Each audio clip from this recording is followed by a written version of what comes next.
Welcome back to the Testudo Talk podcast. We're back on video. It's been, I'd say, over a week since we were here on video, able to record in addition to our audio format. So sorry for all of you that are watching on YouTube. All right. But I'm Emmett Siegel. I'm here with Andrew Chodes. We're going to be talking about Maryland football's upcoming matchup against Virginia, the third game of the season. They're 2-0. Maryland is after wins over Towson and Charlotte, and UVA comes in at 0-2. Andrew, how you doing? We got a short week, a Friday night game. Yeah, it's exciting for there to be a Friday night game. Obviously, a long-standing rivalry between these two teams. It's been 10 years since they last faced. So I think, Mike Loxley mentioned his excitement to kind of get this rivalry reignited, and it should be a really fun game under the lights Friday. Should be. Friday night games are a nice change of pace a little bit. I know Mike Loxley said pretty unequivocally that he does not like the Friday night games from a coaching perspective, but from a fan's perspective and from a media perspective, it's kind of nice to maybe have that Saturday off. But let's get into a little bit of preview of Maryland's opponent. Let's talk about Virginia. Virginia comes in at 0-2. I think a lot of people are considering them one of the worst teams in the Power Five. I mean, just based off of results, based off their team on paper. They have not had a nice start to the season so far. Andrew, you have a preview up on testudotimes.com of Virginia. So for people who aren't familiar with the Cavaliers, kind of what is the MO of this team? The MO of this team is they're going to try to pass the ball a lot through new quarterback, Tony Muskett, who should be returning from injury against Maryland. Team that struggles a lot defensively. One of the worst rush defenses in America, ranked 123rd, I believe, in FBS. Struggled mightily last year in turnover differential. So far through two games, they're actually all right. They're even in that category, but they have had trouble taking care of the ball over the past few years. A lot of fresh faces on the team as well. It's just on paper, statistically, they're one of the worst teams on paper, Power Five, likely projected to finish last in the ACC last season. It's been a really tough few years for Virginia. Obviously, it's a team that just a few years ago, was competing in New Year's Six Bowls, and all of a sudden you look back and they go back-to-back 500 seasons, a 3-7 season. Obviously, some tragedy at the end of the last season, and now their program kind of looking to, rediscover itself. So this is a rebuilding season by all means for the Cavaliers, and they can really only go up from where they are right now. Yeah, and like you said, there's a lot of newness in that quarterback room with them, and I guess that's kind of where every offense starts, right? If you don't have consistency in the quarterback room, it's hard to get things going. Um, you said that Tony Muskett is probably going to be back from injury, or at least healthy from injury.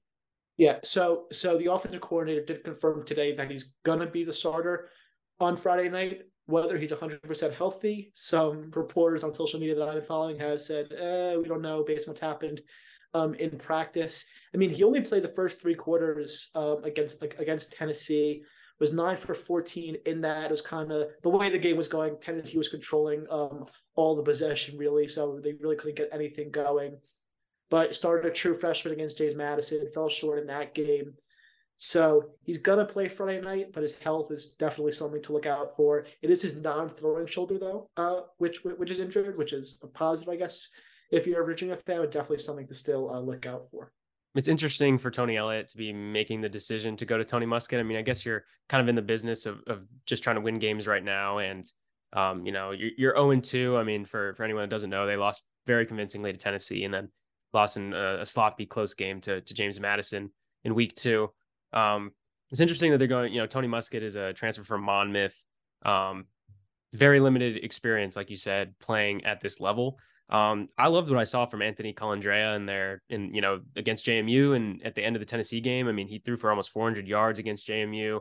That was not a good loss for them, but he kind of showed, I think, why he could potentially be, the future piece of it. But I guess they're probably favoring that more experienced guy, at least earlier in the season. Yeah, and the other thing is you mentioned you kind of maybe it's a surprise to see Tony Elliott bring him in. The other thing is that Virginia's identity for the past few years in the Bronco Mendenhall era, it was kind of always, they're gonna run the ball, have a mobile quarterback. They had Brandon Armstrong the past few years. He was a guy that was able to run the ball as well. Bryce Perkins before that. And when you look at what they have with Musket, he's purely a pocket passer. Really, that's his identity. He was forced to scramble a little bit in the Tennessee game, but it's kind of a change of their offensive identity this year. They're really looking to get points through the air because their rushing attack has not been so good this year. So it's going to be interesting kind of to see how that all resolves itself against Maryland. Yeah, I think when you think about the kind of quarterbacks that Maryland has the most trouble with, it tends to be those more creative, non solely pocket passer guys, like kind of like what Musket is. I mean, I would think that Colandrea might actually give them maybe a potentially better chance of beating Maryland, but I'm not the coach. I'm not watching them in practice, so I guess Tony Elliott, knows what he's doing. But like you said, this rushing attack is not, and we don't mean to pile on. These are just, these are just the numbers. This rushing attack is not impressive. I have them down here that against JMU, they had less than 2 yards per carry. Their offensive line, from what I've been able to gather, is really a weakness of this team. I could definitely see Maryland kind of having its way in the trenches, at least on the defensive side. Overall, this feels like kind of a prove it game for Maryland's defense, kind of the game that, you expect, regardless of what happens on the offensive side of the ball for Maryland, you expect Virginia to kind of struggle to get it going out of the gates and, potentially keeping them to a pretty low point total on Friday. Yeah, and I know you mentioned how Virginia's rushing attack has, struggled a lot. And even though they tried to kind of bring that up with by getting in transfer Kobe Pace from Clemson, it's their rush defense, which has really been killing them, all through 2 games this season. They've allowed over 400 yards in those 2 games. They haven't been able to stop the run at all, and it kind of seems to maybe lining up perfectly for Maryland, right? You had Roman Hemby last game, had the best game of his career, almost 170 rushing yards. Kind of seems like he might be in for a pretty big game as well on Friday night. Yeah, Roman Hemby, like you said, it was the most productive game of his career. It feels like Maryland's offensive line, they're starting to tighten up their rotation a little bit. Maybe a little bit less substituting as we get farther along in the season. They have a better idea of who it is they can trust. But Maryland's running attack is, I would say, probably one of its biggest weapons. And if Virginia's rushing defense is not good, you could definitely see this game getting out of hand with some of those big runs. I mean, Roman Hemby had a couple long runs against Charlotte. Antoine Littleton didn't play after he had that personal foul, but we know that, he can be a difference maker as well. And liked what we saw from Colby McDonald. Still yet to see Ramon Brown this year. He's been inactive for the first 2 games, but yeah, could definitely see a big game coming from Maryland's rushing attack, and definitely that being a key focus. What about Virginia's pass defense? Is that anything that has impressed you? Better than their rush defense, but again, hasn't really been a big sample size so far because both James Madison and Tennessee attacked the run, clearly seeing that as a weakness. They allowed over 200 yards passing pretty efficiently too against both James Madison and Tennessee. The plus for Virginia is that one of their best defenders, Jonas Sanker, he's in their secondary, junior safety. He's been really good for them. He's been a playmaker through the first 2 games. But again, it's been all right, right? It hasn't been a weakness per se, nor has it been a strength. Well, we definitely seen Maryland, and you got into this a little bit in the Charlotte recap, but we've seen Maryland a little bit friendlier towards the deep ball recently, and I think Caden Prather has kind of opened things up in that aspect for them. Last year, we saw them try to force it downfield a little bit, but Ty Felton, guys like that, Rakim Jarrett had a couple deep threats, but for the most part, Maryland was not, really kind of opening up that offense like we've seen earlier this year, and we've definitely seen Caden Prather provide that deep threat. Tyrese Chambers, I saw that Varun Shankar from the Baltimore Banner, one of our colleagues said that Tyrese told him that he's going to be playing on Friday, so that will add a little bit of extra juice to that Maryland wide receiver room. Could definitely see, like I said, I could definitely see a big performance coming from Maryland's offense. And I think after that start against Charlotte, I mean, that start was about as poorly as it possibly could have gone on both the defensive and offensive and special teams pretty much route. Could definitely see Maryland, coming out with some motivation and starting fast against Virginia. Yeah, and I agree with that. I'm just curious to see if Josh Gattis kind of takes the route that James Madison, Tennessee took, which is we're basically going to exclusively run the ball. Just looking at what I have up here, teams, those 2 teams ran the ball combined 86 times versus throwing it just 43 times in 2 games. And they put up they combined over 80 points in those 2 games. So I'm just not sure how much we're going to see of Maryland's passing attack.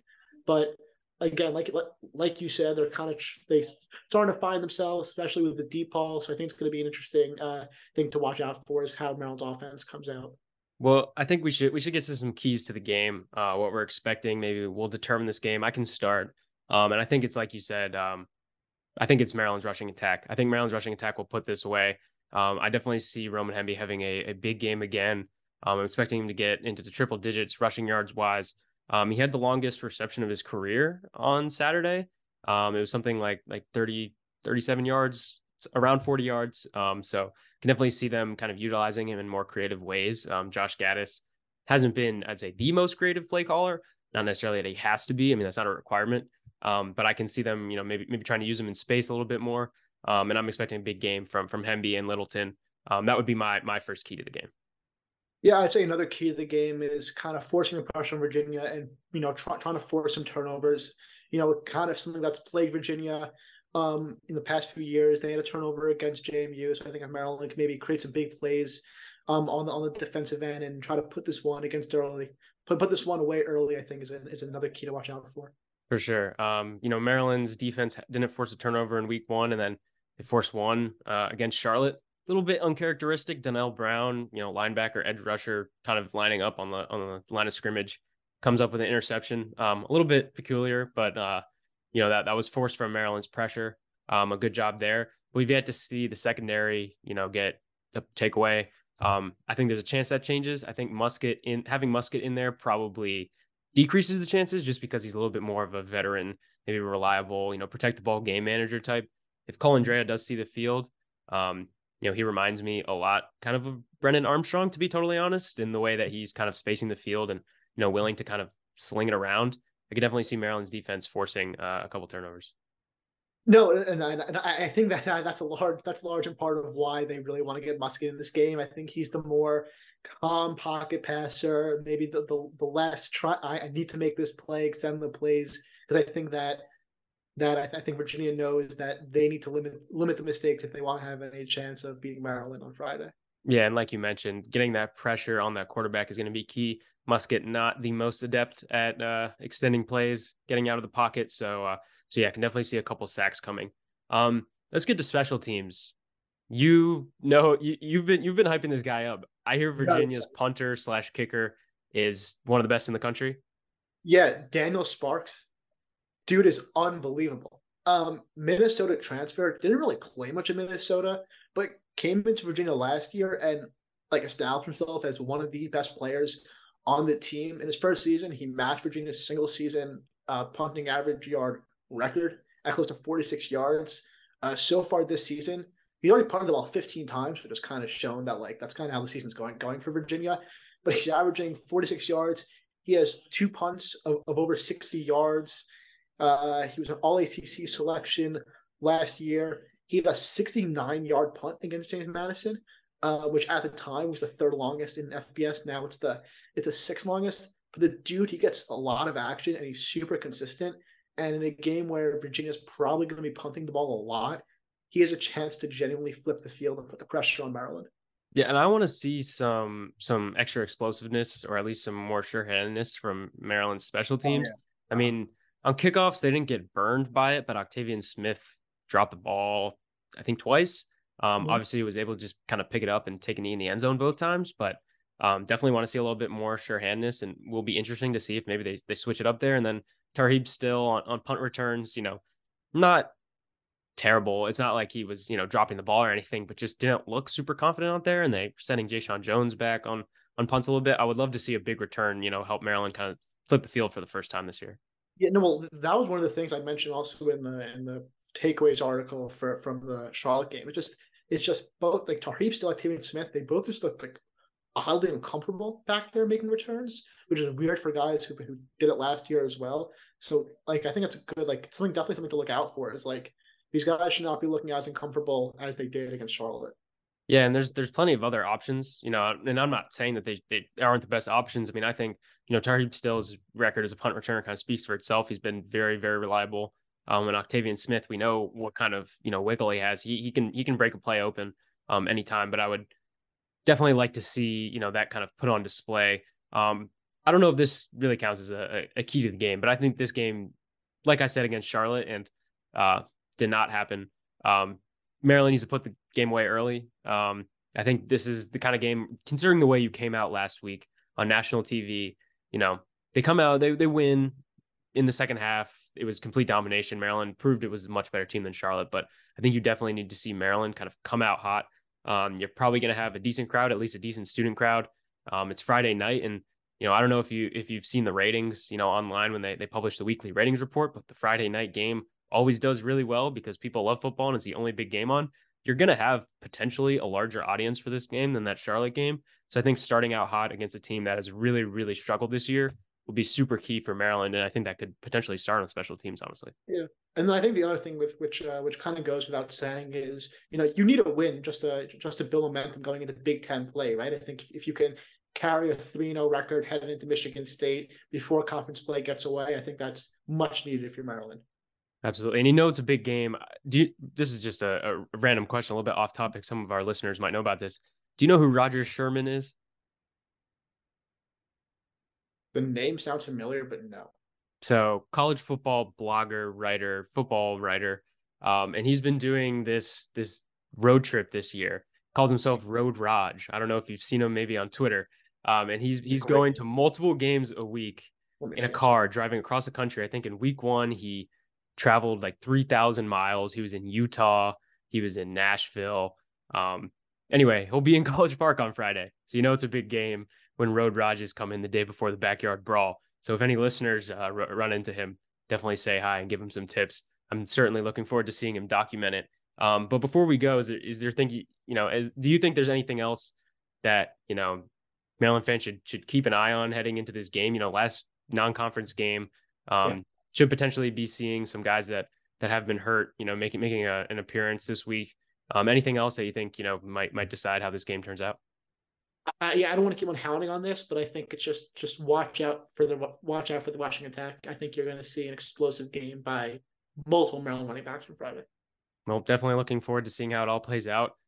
This one, like I said, this is coming out Thursday morning. We got the Friday night game, and we'll try to be a little bit timelier with our reaction podcast. Maybe get it out by the weekend this time around. But thank you all for listening. We'll be back at you after the Virginia game, recapping Maryland's third game of the season. Thank you all for listening.